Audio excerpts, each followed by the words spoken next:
चलो एक बार दोबारा बता देते हैं, समझो आप लोग ध्यान से। देखो क्या होता है, ये है कार्बन 1, ये है कार्बन 2। कार्बन 1 की हाइब्रिडेशन sp3, तो sp3 पहले मैंने ड्रॉ किया, टेट्राहेड्रल ड्रॉ किया कार्बन 1।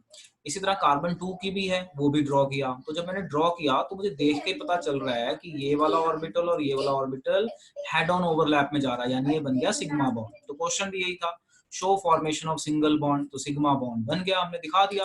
और जो हाइड्रोजन थे वो एक एक ऑर्बिटल से टकरा रहे हैं, 1s 1s 1s, तो सिग्मा सिग्मा सिग्मा ये आपका बन गया। तो आप इसे नोट कर चुके हो बेटा, बोलिए। आप लोग नोट कर चुके हैं। अब मैं इसका अगला पार्ट समझाता हूँ।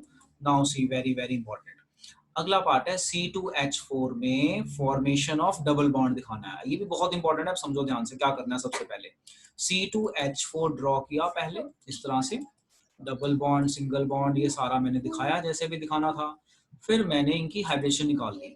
जब मैंने यहाँ पे हाइब्रिडेशन निकाली तो कार्बन 1 की आ रही है sp2, कार्बन 2 की भी आ रही है sp2। sp2 की शेप होती है ट्रायगोनल प्लेनर, यहाँ ड्रॉ कर ली।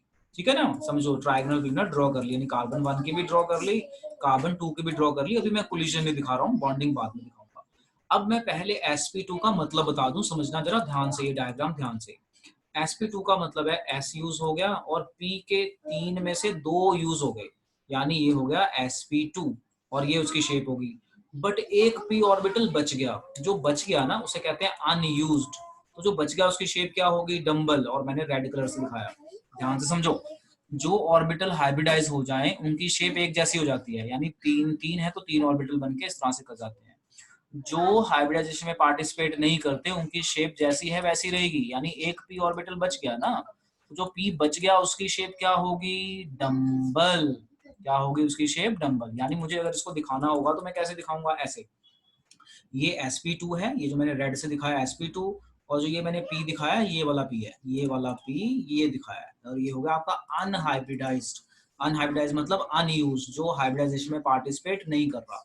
अब देखो क्या होगा, अब क्या होगा, पहले तो ये ऑर्बिटल टकराएंगे, टकरा गए तो टकरा के सिग्मा बॉन्ड बन गया, कार्बन 1 कार्बन 2 टकराए सिंगल बॉन्ड बन गया। और दो दो एच हैं तो एक एच यहाँ आ गया, एक एच यहाँ आ गया, एक एच यहाँ आ गया, एक एच यहाँ आ गया। अब देखो sp2 का मतलब है एक p बच गया, 2 ही p यूज हुए ना, एक p बच गया, तो बच गया उसको मैंने रेड कलर से इसके ऊपर शो कर दिया, इस कार्बन 1 पे, और रेड कलर से कार्बन 2 पे शो कर दिया। अब ये देखो ये कौन सी कोलिजन में जा रहा है, देखो ये बिल्कुल सीधा खड़ा है, ये बिल्कुल सीधा खड़ा है, तो ये टकराएगा तो कौन सी कोलिजन में जाएगा, बोलो कौन सी में जाएगा, साइड वे। तो ये साइड वे दिख रहा है ना, साइड वे। एक्चुअली यहाँ पे हमने थोड़ा दूर दूर दिखाया है, बट ये बिल्कुल चिपके होते हैं साथ में, तो ये हमने समझाने के लिए दूर दूर दिखाया है। और इस तरह से लाइन का मतलब है कोलिजन, तो ये साइड वे कोलिजन हो गई तो पाई बॉन्ड बन गया। तो देखो ऐसे ही था ना, एक सिग्मा एक पाई, तो हमने शो कर दिया सिग्मा एंड पाई। ये 2 पाई नहीं है, एक ही पाई है, क्योंकि ये टकरा ऐसे रहा है, तो इस तरह से दिखाने का तरीका है, ऊपर और नीचे लाइन लगाते हैं, इन दोनों को मिला के एक ही पाई बॉन्ड बनेगा। So just draw it and ask me if you have doubt. इसे ड्रॉ कर लो, बहुत इंपॉर्टेंट क्वेश्चन है, पेपर में आता है। बॉन्ड की आप थ्योरी खुद लिखें, बट मैं हेल्प करता हूँ कैसे करेंगे। आप क्या करेंगे, पहले ये स्ट्रक्चर बनाएंगे, इस स्ट्रक्चर या ओवरऑल थ्योरी लिखेंगे, as shown in the structure carbon 1 and carbon 2 has hybridisation sp2 sp2 means one p orbital is left unused, bracket में लिखेंगे dumbbell shape. now when carbon 1 and carbon 2 forms bond, so their hybrid orbitals undergo head-on collision and form sigma bond. Same time the left p orbitals of both carbon atom, same time the left p orbitals of both carbon atom undergo sideway overlap and forms pi bond. So this is how double bond formation takes place in C2H4. very important, very very important. Okay जी, अब हम चलते हैं next topic पे। इसी का next topic है ये C2H2। अब देखो C2H2, now just try to understand क्या करना है। मैंने C2H2 का पहले डायग्राम बनाया, कार्बन 1 लिखा, कार्बन 2 लिखा। सर ऊपर भी C2H2 ही करा था, ऊपर we did C2H4, we did C2H4। अच्छा उससे पहले C2H6 किया था। बॉन्डिंग का फर्क है ना, तो मैं एक बार 1 बाय 1 चेक करा देता हूँ। सबसे पहले हमने किया C2H6 मतलब सिंगल बॉन्ड, मतलब एल्केन, ये था एल्केन। फिर हमने किया एल्कीन, इथीन, इथेन, इथीन, अब हम कर रहे हैं इथाइन ट्रिपल बॉन्ड। तो कार्बन 1 की हाइब्रिडेशन आई sp, कार्बन 2 की हाइब्रिडेशन आई sp। sp का क्या मतलब होता है? sp का मतलब होता है कि s और 1p यूज हो गए, 2p बच गए। देखो यहाँ पे कितने p बच रहे थे, यहाँ पे एक बच रहा था तो एक पाई बॉन्ड बना। अब यहाँ पे 2p बच रहे हैं तो कितने पाई बॉन्ड बनेंगे? अब आइडिया लग गया आपको। अब देखो होता क्या है, इसकी शेप होती है लीनियर, ऐसे समझो।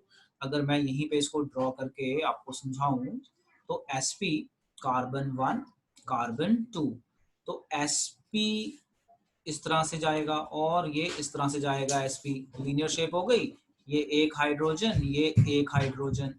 तो मान लो ये डायग्राम ए है आपकी और ये मान लो डायग्राम बी है। तो डायग्राम ए में सिग्मा बॉन्ड बनते हुए दिखा दिया। डायग्राम बी में मैंने क्या दिखाया, ये वाला तो दिखाया। जो ये p ऑर्बिटल बच गए थे इनको मैंने अलग अलग कलर से शो करके दिखाया। तो जो p ऑर्बिटल बच गए थे तो एक p ऑर्बिटल ये दिखाया ब्लू कलर से, यानी एक पाई बॉन्ड। फिर ये रेड कलर से p ऑर्बिटल दिखाया क्योंकि दो p ऑर्बिटल बच गए थे ना, तो दूसरा ये दिखाया, तो ये भी ओवरलैप करेगा, यानी टोटल 2 पाई बॉन्ड बन गए। यानी ये वाली सिचुएशन बन गई अपना carbon single bond triple bond इस तरह से। तो ये सिग्मा बॉन्ड पाई बॉन्ड और साथ में H। तो ये वाली हमने कंडीशन यहाँ पे दिखा दी कैसे बनता है। फिर मैंने यहाँ पे ये बताया कि यहाँ पे हाइब्रिडाइजेशन है अपनी sp।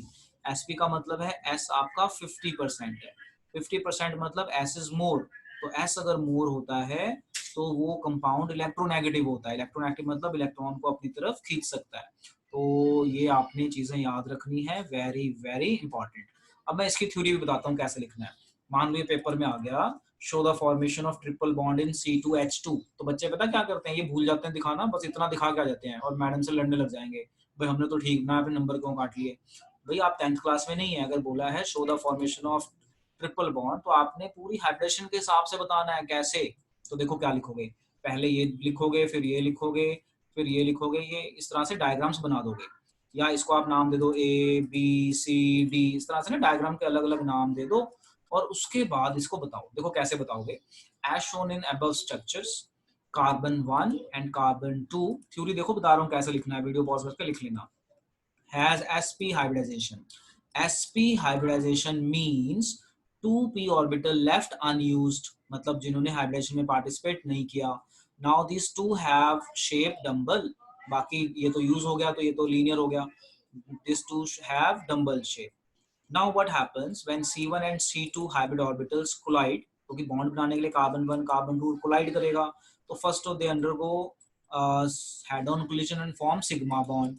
Now same time two left p orbitals, ये ब्लू कलर वाला और रेड कलर वाला, two left p orbitals undergo side way overlap at same time, undergo side way overlap, as a result forms 2 pi bond, as a result forms 2 pi bond. और ये हो गई आपकी theory. तो इसके साथ यहाँ पे हमारी फर्स्ट मीटिंग का जो हमारा टॉपिक था आज, ये हमने कर लिया। Now you note it down,